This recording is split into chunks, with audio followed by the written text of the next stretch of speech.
What's up, guys? This is Crow again, back with another tutorial drawing. I guess not really a tutorial, but more of a speed drawing walkthrough. And I'm calling them drawings mostly because they aren't paints. I'm not putting color on these things. Today I'm going to be working on dwarves again, just like in the last video. And these dwarves just so happen to be in the Quest Forged, just like the last guy, Causeway. But these guys are actually disgruntled with Causeway. They're coming to start trouble with him. This is the first time I've actually done any work on these guys. I haven't even actually thought about what these guys would visually look like, aside from when I set out to do them this morning. I know that they've got to be kind of imposing and they're disgruntled. But aside from that, that's really all I know. So I just want to kind of start out having them in, basic anatomy and kind of their general gesture and posture, and kind of just see where I'd go with it. This piece doesn't really quite make it to like a final rendering. It's just very much placeholder, just so I kind of have the visual idea of what they're going to look like when they are in the story. So if I do need to draw them again, I can come back. But I mean, they're not super important characters. I think they're in it for maybe 2 chapters of the 18 chapter book. So here you can see I'm still kind of using that same line sculpting technique that Keenan Lafferty taught me.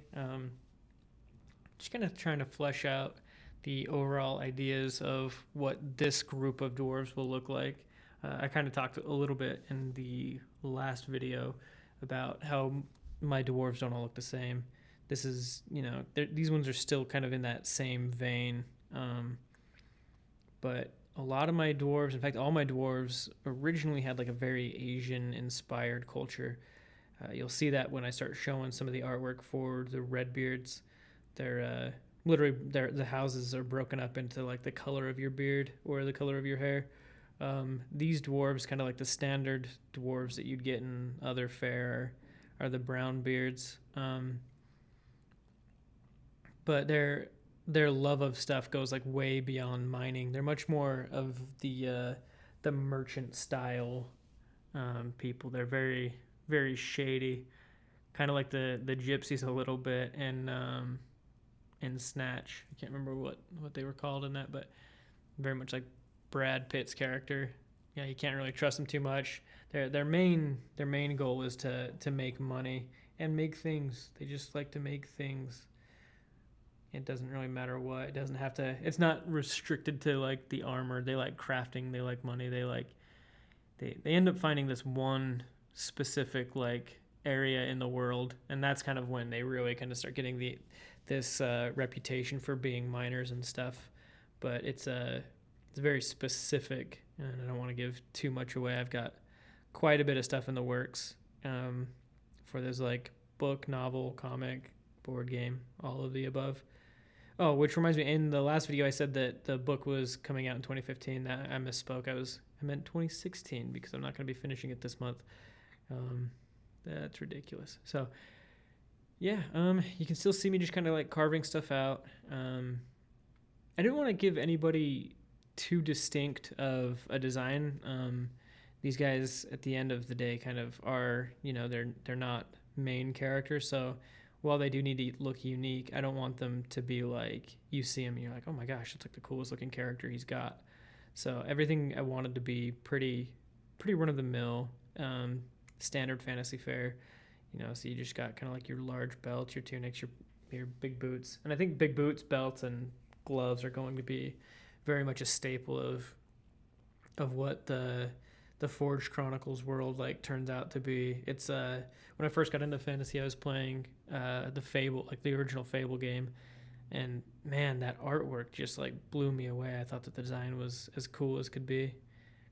Right there, you can see I did not want to draw that boot again. Drawing things symmetrically sucks. I think if this was going to be more of a finalized piece, then I definitely would have wanted to draw that like on its own, not having to like copy and paste it. But as this is just going to kind of be more for reference for me and for my writer, I really didn't think it mattered too much. Then again, copying and pasting is kind of just one of those things that helps speed things up nowadays, especially if you're drawing things from straight on.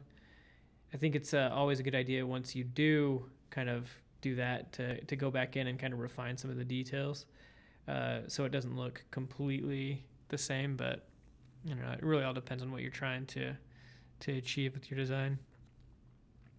Um, last time I wanted to give a shout out kind of to that Keenan Lafferty guy, the one who showed me this line sculpting technique. And in this episode, I'd definitely like to give a shout out to Trent Kanayuga. I'm sorry if I slaughtered your name, Trent. He's doing Twilight Monk. It's been a comic book which was freaking awesome. I got it for Christmas last year. I got both the hardbacks of it. My only complaint was that there wasn't more. But he's doing a novel and a video game right now, and you can buy his novel on Gumroad, and he has tons of his art process online, and he doesn't use like a line sculpting technique, but he very much so kind of plays with the lines and almost like carves them out. And I think between him and Keenan, they've helped me grow so much in terms of digital art and the way I perceive what I'm doing. And you should definitely check out Trent's page. I'll definitely put a link in either an annotation or the description. Um, Here you can kind of see I'm just wrapping it up, adding some value, and that's pretty much it. Hope you guys dug.